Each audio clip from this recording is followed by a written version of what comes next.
Assalamualaikum warahmatullahi wabarakatuh. Halo teman-teman, selamat datang di Laboratorium Dasar Komputer.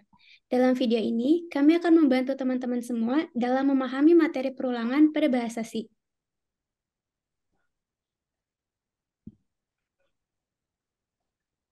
Perulangan dalam pemrograman digunakan untuk mengulangi sebuah blok kode tertentu sampai memenuhi kondisi yang diinginkan. Terdapat tiga struktur utama dalam perulangan. Yang pertama ada inisialisasi. Inisialisasi merupakan kondisi pada awal perulangan. Kita memberikan sebuah nilai pada variabel counter. Yang kedua ada kondisi.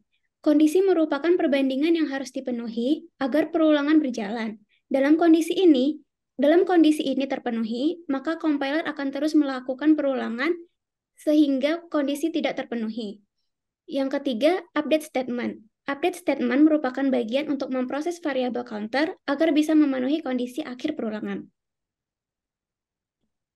Oke, di sini ada pre-increment dan post-increment. Kedua inisial ini merupakan cara untuk menambahkan nilai pada suatu variabel.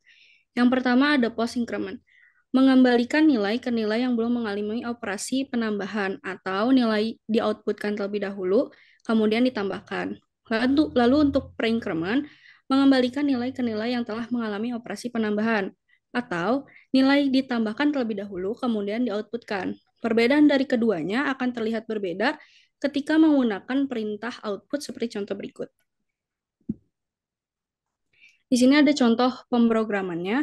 Yang pertama ada contoh post increment. Lalu yang kedua ada contoh per increment. Dari keterangan tersebut, pada perintah printf pertama menghasilkan nilai i sama dengan 0 karena menggunakan post increment. Nilai di output terlebih dahulu kemudian ditambahkan. Lalu nilai i sama dengan 0 berubah menjadi i sama dengan 1. Ini itu karena i sama dengan plus plus atau sama dengan i tambah 1. Makanya karena nilai i awalnya 0 ditambah 1 jadi nilainya i sama dengan 1. Lalu yang kedua pada perintah printf kedua menghasilkan nilai i sama dengan 1 karena menggunakan pre-increment, nilai ditambahkan terlebih dahulu kemudian di-outputkan. Lalu nilai i sama dengan 1 merupakan menjadi i sama dengan 2. Ini sama sebenarnya bentuknya, cuman eh, kalau untuk per increment ini plus plus i sama dengan atau 1 ditambah i.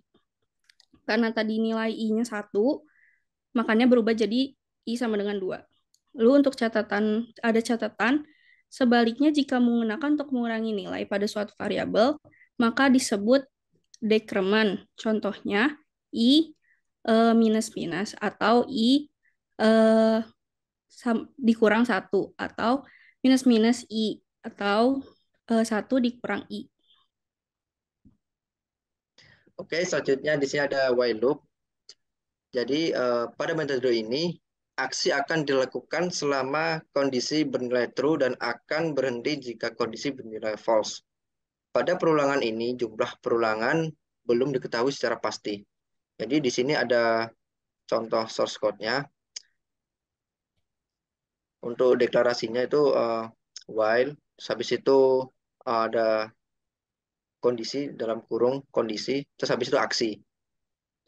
Pada contoh di atas terdapat aksi I sama dengan I plus 1 yang akan mengubah output kondisi I kurang dari sama dengan 10 menjadi false pada saat I lebih dari 10. Sehingga perulangan akan berhenti. Akhirnya I wajib bernilai kurang dari sama dengan 10 agar true sebagai selain itu nilai false. Oke. Selanjutnya do while loop. Pada metode perulangan ini, aksi akan dilakukan minimal 1 kali. Hal ini disebabkan adanya pengecekan kondisi setelah aksi dilakukan untuk pertama kali. Aksi akan terus dilakukan selama kondisi bernilai true dan berhenti ketika kondisi bernilai false. Sehingga meskipun kondisi bernilai false, program akan tetap melakukan aksi sebanyak 1 kali. Pada perulangan ini, jumlah perulangan belum diketahui secara pasti.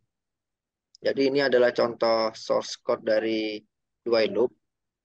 Untuk deklarasinya itu yang pertama ada do, habis itu dalam kurung langsung aksi. Setelah aksi, terus ditutup lagi dengan kurung perwa lagi, habis itu baru while. Nah, setelah while itu nanti ada kondisi. Seperti ini contohnya. Ya, selanjutnya ada for loop. Nah, bedanya for loop dengan looping sebelumnya itu, perulangan ini tuh itu digunakan jika kita sudah mengetahui berapa perulangan yang akan kita lakukan. Nah, jadi bedanya itu kan while sama do while loop yang sebelumnya itu kan kita belum tahu perulangannya itu pengen kita lakukan secara berapa kali. Nah, kalau for loop ini kita sudah tahu nih perulangan ini pengen kita lakukan secara berapa kali. Nah, bentuk dasar dari for loop ini yaitu for inisialisasi kondisi, lalu ada update statement. Nah, di sini ada contoh source code-nya, di mana ada sintaks for, yaitu for i sama dengan 1, i kurang dari 8, dan i plus plus. Di mana maksud dari for i sama dengan 1, i kurang dari 8, dan i plus plus adalah perulangan tersebut dimulai dari nilai 1 sampai 7. Kenapa sampai 7? Karena 7 kurang dari 8. Dan akan bertambah nilainya sebanyak 1 di setiap nilainya.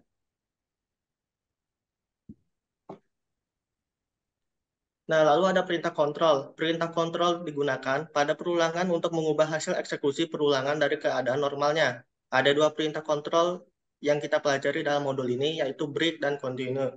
Nah, contoh break itu, contohnya di sini ada if i sama dengan 7, break. Artinya jika nilai i sama dengan 7, maka proses perulangan akan berhenti. Kemudian contoh dari continue sendiri adalah if sama dengan 7, continue. Perintah continue berfungsi untuk melewati atau skip perulangan yang dimaksud. Pada contoh, program akan melanjutkan perulangan saat i sama dengan 7.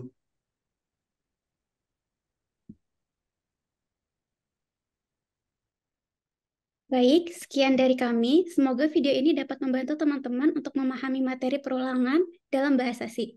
Terima kasih.